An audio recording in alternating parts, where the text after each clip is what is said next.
Gadis pembunuh selebgram di Makassar, Sulawesi Selatan akan menjalani tes kejiwaan.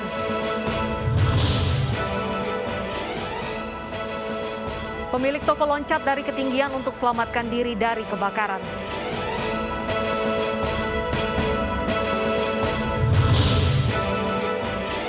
Rawon dinobatkan jadi sup terenak di dunia.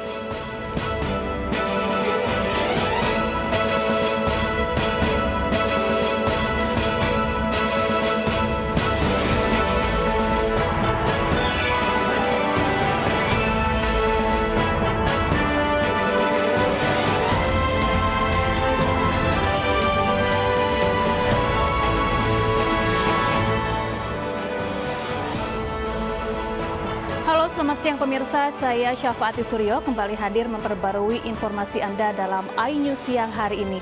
Selain 3 informasi tadi, kami juga telah menyiapkan beragam informasi menarik lainnya. Informasi pertama akan disampaikan oleh rekan saya, Bernadetta Ginting. Selamat siang, Deta. Ada informasi menarik apa saja yang akan disampaikan kepada pemirsa hari ini? Selamat siang, Syafa dan juga pemirsa. Kita memiliki informasi terkait dengan keindahan Uwis Karo yang memiliki daya tarik dan harus dilestarikan di tengah perkembangan fashion di Indonesia. Selama 60 menit ke depan, inilah iNews Siang selengkapnya.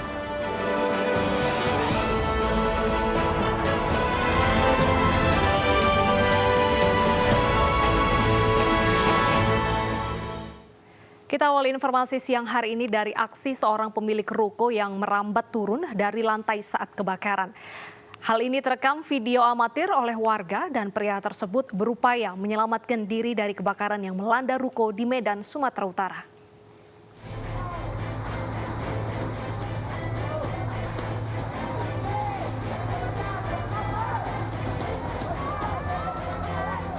Seorang pria nekat merambat di ruko 3 lantai saat kebakaran melanda di kawasan Jalan Nibung Raya, Kota Medan. Pria ini berupaya menyelamatkan diri turun dari gedung berlantai 3 dengan berpegangan pada besi di tembok bangunan. Saat kejadian, pria ini berada di lantai atas, sementara kobaran api muncul di lantai 2. Gedung berlantai 3, kita lihat dari depan itu macam gedung spa. Kita tidak tahu apa masih berfungsi atau tidaknya gedung spa ini. Dan penyebabnya kita masih belum tahu juga, untuk menyelamatkan yang wajib, tapi masih diteliti. Tidak ada korban jiwa pada peristiwa kebakaran ini karena seluruh penghuni menyelamatkan diri dengan keluar dari pintu depan. Dari Medan, Sumatera Utara, Ahmad Ridwan, iNews melaporkan.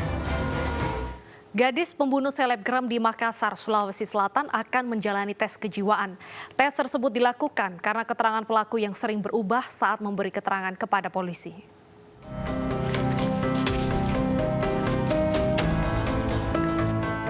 Gadis yang mengakhiri nyawa selebgram asal Makassar, Adi Pratama, akan dites kejiwaan. Tes ini dilakukan karena pelaku sering menyampaikan keterangan yang berubah-ubah saat diselidiki polisi. Jadi untuk sementara pelaku tetap kami coba lakukan trauma healing juga oleh anggota kami sebelum nanti dilakukan oleh ahlinya. Sampai kita interview secara lisan seperti apa kejadian sebetulnya di tempat kejadian perkara penikaman ini. Sebelumnya pada Jumat dini hari, selebgram di Makassar, Ari Pratama, menjadi korban pembunuhan kekasihnya sendiri lantaran kecewa setelah janji untuk menikahi pelaku tak kunjung dipenuhi. Kamera pengawas di sebuah penginapan merekam korban saat lari keluar kamar dengan memegang bagian perut yang terluka. Tak lama kemudian, pelaku yang juga mahasiswi di sebuah universitas Makassar ini mengejar pelaku dengan pisau terselip pada bagian belakangnya. Korban ini menjanji untuk dinikahi. Karena kecewa, akhirnya karena juga sulit untuk dihubungi. Korban akhirnya timbul suatu niat jahat mereka dengan mempersiapkan berupa senjata tajam, pisau, dapur. Pada saat rencana ketemu di swalayan dia sudah siapkan, ya, dia sudah siapkan.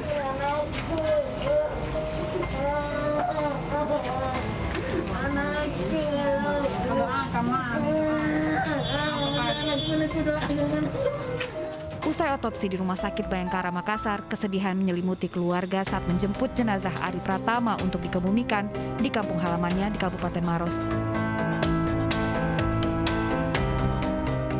Ari Pratama dikenal sebagai selebgram dan YouTuber yang populer di tengah anak muda kota Makassar. Ia terkenal dengan konten mukbang di tempat tidak biasa dan juga konten komedi menghibur. Tim Liputan iNews melaporkan. Ya, motif sementara yang berhasil dikuak polisi adalah karena dendam dan korban ini menderita luka tusuk di bagian dada akibat senjata tajam. Nah, untuk mengetahui perkembangan terkini kasus pembunuhan selebgram di Makassar, Sulawesi Selatan, sudah bergabung bersama kami Kanit Reskrim Polsek Panakukang Ibtu Iqbal Usman Emba. Selamat siang, Pak Iqbal. Selamat siang. Ya, baik, Pak Iqbal, ada fakta-fakta baru apa saja yang berhasil ditemukan polisi dalam pemeriksaan kasus ini? Baik, jadi kami dari tim penyidik Polsek Panakukang telah melakukan pemeriksaan terhadap tersangka, terhadap pelaku ini. Kemudian kami akan rencanakan juga pekan depan akan melakukan pemeriksaan kejiwaan terhadap si pelaku ini. Baik, apa saja keterangan yang berubah-ubah hingga saat ini dari pelaku? Nah, ada beberapa keterangan yang kami dalami terkait daripada motif daripada si pelaku ini pada saat melakukan kejahatan, melakukan perbuatan mulai dari perencanaan sampai dengan kepada pelaksanaan daripada perbuatan pelaku ini. Ini yang sementara kami dalami. Namun keterangan yang diberikan oleh si pelaku ini masih ada yang berubah-berubah. Kami sudah libatkan juga dari pihak keluarga untuk memberi keterangan terhadap si pelaku ini. Namun dari hasil pemeriksaan ini kami rencana akan melakukan pemeriksaan kejiwaan terhadap si pelaku ini. Baik, dapat dipastikan pelaku melakukan pembunuhan ini seorang diri dan secara spontan atau ada dugaan keterlibatan pihak lain ya, Pak? Nah, dari hasil olah TKP dan pemeriksaan saksi-saksi, kemudian petunjuk-petunjuk yang lain, kami bisa menyimpulkan sementara bahwa pelaku melakukan perbuatan ini seorang diri. Namun yang kami dalami ini mengenai penyebab kejadian sampai dengan terjadinya perbuatan ini. Baik, mungkin boleh digambarkan secara jelas bagaimana hubungan pelaku dan korban. Apakah benar korban tidak menepati janji untuk menikahi? Ya, keterangan-keterangan itu sementara kami dalami semua. Namun yang jelasnya antara pelaku dengan korban memang ada hubungan. Mereka berkenalan sekitar awal berkenalannya itu pertengahan tahun lalu, tahun 2000, sekitar ya pertengahan tahun 2020, antara bulan Juni dan bulan Juli. Namun dari pertemanan itu ternyata si korban ini akhir-akhir ini sudah menghindar daripada si pelaku, sulit ditemui, sulit untuk komunikasi. Nah, dengan adanya kejadian itu akhirnya pelaku bertemu di TKP. Baik, kita tunggu hasil pemeriksaan terutama terkait dengan tes kejiwaan. Terima kasih sudah bergabung bersama iNews Siang Ibtu Iqbal Usman Emba. Kita ke informasi selanjutnya pemirsa. Aparat kepolisian Polsek Kecamatan Muraksa, Aceh berhasil menangkap pelaku pembunuhan terhadap satu keluarga yang menewaskan seorang guru ngaji.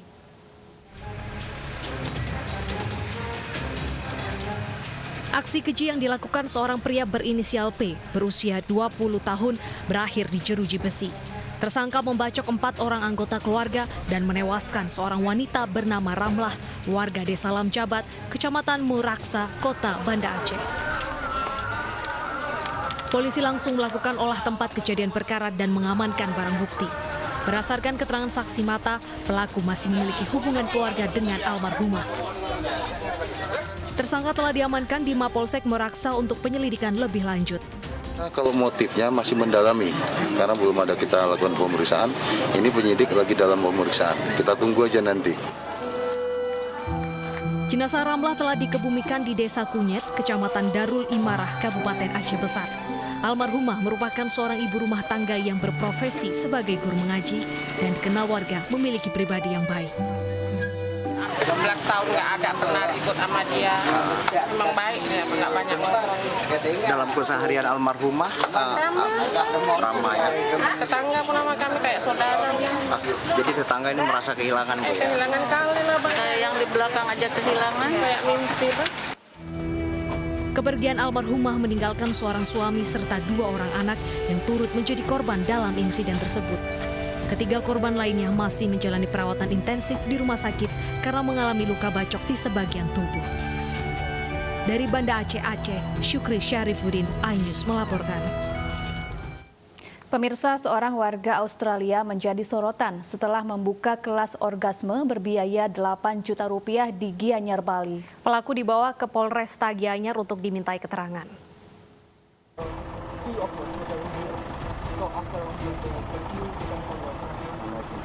Petugas imigrasi Denpasar mendatangi Villa Suarasidi yang berlokasi di Desa Lotunduh, Gianyar, Bali, yang diduga menjadi lokasi kelas orgasme oleh WNA asal Australia, Andrew Irving Barnes. Andrew membuka kelas yang mengajarkan muridnya untuk mencapai kepuasan seksual atau orgasme dengan tarif $600 atau 8 juta rupiah. Namun kelas tersebut batal karena terlanjur viral di media sosial. Terkait dengan orang asing yaitu Andrew Barnes yang warga negara Australia melakukan praktek yang dinamakan Tantric Full Body Energy Orgasm Retreat. Nah, ini sesuatu hal yang baru sebenarnya bagi kita, tapi ini dilakukan oleh orang asing pada saat sekarang ini. Rencana akan dilakukan sebenarnya pada esok hari.